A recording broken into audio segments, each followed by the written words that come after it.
بخاری شریف جلد دوم حدیث نمبر 900۔ عبید اللہ بن ہدی بن خیار یہ حضرت عثمان غنی کے بھانجے ہیں، اور حضرت عثمان غنی اور ولید بن عقبہ ماں کی جانب سے بھائی ہیں۔ بتایا کہ مسعور بن مخرمہ اور عبد الرحمن بن اسود بن عبدالیاخوس ان دونوں نے کہا، اے عبید اللہ بن عدی بن خیار، تجھے حضرت عثمان غنی رضی اللہ تعالیٰ عنہ سے بات کرنے میں کون سی چیز مانع ہے؟ اس بارے میں کہ ولید عثمان کا بھائی ہے، اور ولید کے متعلق لوگ بہت سی باتیں کرتے ہیں۔ حضرت عثمان سعد بن وقاص کو کوفہ کی ولایت سے معزول کر کے ولید بن عقبہ کو والی بنایا۔ ایک دن ولید لوگوں کے ساتھ صبح کی نماز ادا کرنے کے بعد ان کی طرف متوجہ ہوا۔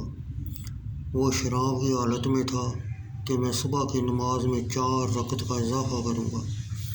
حضرت عثمان کو یہ خبر پہنچی تو آپ نے اس پر حد نہ لگائی، تو لوگوں نے اس کے حق میں یہ باتیں کرنا شروع کر دی۔ عبید اللہ بن عدی بن خیار نے کہا، میں نے حضرت عثمان کا نماز کے لیے نکلنے کا قصد کیا۔ جب وہ نماز کے لیے نکلے، میں نے کہا، مجھے آپ سے ضروری کام ہے، اور یہ آپ کے لیے نصیحت ہے۔ حضرت عثمان نے فرمایا، آدمی تجھ سے معمر نے کہا، میرا خیال ہے۔ انہوں نے کہا، میں اللہ کے ذریعے تجھ سے پناہ مانگتا ہوں۔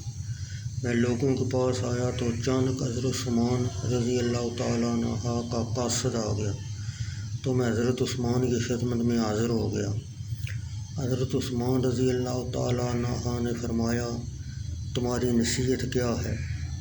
میں نے عرض کیا، اللہ سبحانہ عز و جل نے محمد صلی اللہ علیہ وسلم کو حق کے ساتھ مبعوث فرمایا، اور آپ پر قرآن مقدس نازل فرمایا، اور تم ان لوگوں میں سے ہو جنہوں نے اللہ عز و جل اور اس کے رسول کی بات قبول کی، اور آپ نے 2 ہجرتیں کیں اور رسول اللہ صلی اللہ علیہ وسلم کے ساتھی رہے۔ آپ نے نبی اکرم صلی اللہ علیہ وسلم کے اسوہ حسنہ کو بچشم خود دیکھا۔ ولید کے متعلق لوگ بہت باتیں کرتے ہیں۔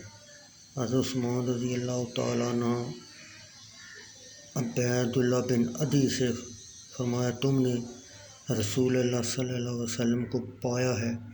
میں نے کہا، جی نہیں، لیکن مجھے آپ صلی اللہ علیہ وسلم کا علم پہنچا ہے، جیسے قمواری کو اس کے پردہ میں پہنچنا ہے۔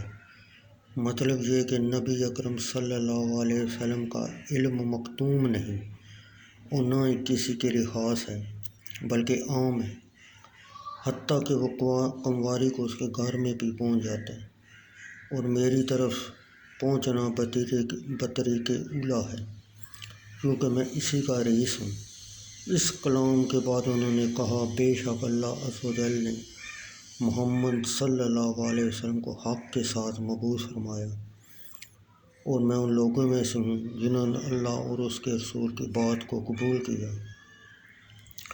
اور جس کے ساتھ آپ کو مبعوث کیا گیا اس پر ایمان لایا، اور میں نے 2 ہجرتیں کیں اور رسول اللہ صلی اللہ علیہ وسلم کا ساتھی رہا اور آپ کی بیعت کی۔ اللہ کی قسم، میں نے آپ کی نافرمانی نہیں کی اور نہ ہی آپ سے خیانت کی، حتیٰ کہ اللہ تعالیٰ نے آپ کو وفات دی۔ پھر میں حضرت ابوبکر صدیق کی صحبت میں اسی طرح رہا، پھر اسی طرح حضرت عمر فاروق سے میری صحبت رہی، پھر ان کی وفات کے بعد مجھے خلیفہ بنا دیا گیا، تو برحق ان لوگوں کا محمد صلی اللہ علیہ وسلم پر تھا، اور وہ مجھے تم پر نہیں۔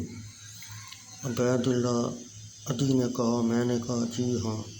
حضرت عثمان نے فرمایا، یہ باتیں کیا ہیں جو مجھے تمہاری طرف سے پہنچ رہی ہیں، اور تم نے ولید کے متعلق ذکر کیا ہے؟ انشاءاللہ ہم عنقریب اسے حق کے ساتھ پکڑ لیں گے۔